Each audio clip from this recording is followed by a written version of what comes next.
Ces derniers temps, on me reproche de ne plus autoriser beaucoup d'évacuations sanitaires. Parce que tous les ans, on envoie beaucoup de gens en France se faire soigner. Ceux qu'on envoie se faire soigner en Afrique du Sud, au Maroc, en France. Mais c'est qui?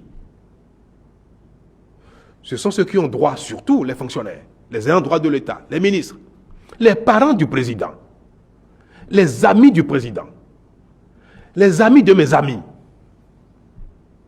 les parents de mes parents. Parce que ceux-là, quand ils vont faire un dossier, on demande que le président autorise. Le président regarde, ah, c'est telle personne, il faut l'évacuer.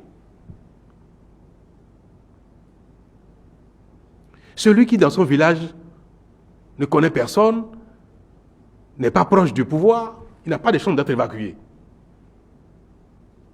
Mais j'ai regardé ce qu'on dépense en évacuation sanitaire. Des dizaines de milliards pour quelques personnes. Et j'ai dit, on va réformer aussi notre modèle d'évacuation sanitaire.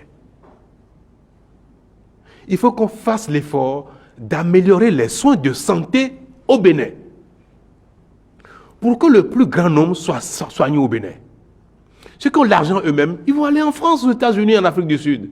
Mais notre argent, nous tous là, ça va servir à soigner le plus grand nombre. On va améliorer les soins de santé. Et il y a des gens, pour un défaut de 1000 francs CFA, vont mourir.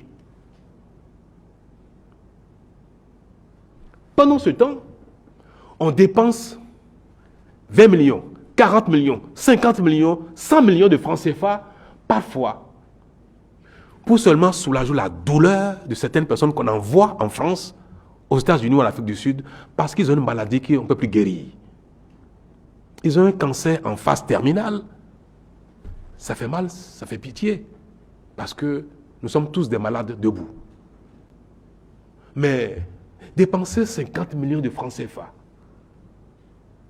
pour le plaisir d'envoyer une évacuation à un parent, alors que 50 millions peuvent soigner et sauver 1000, 2000 personnes. Comment on peut être devant de telles réalités et rester insensible?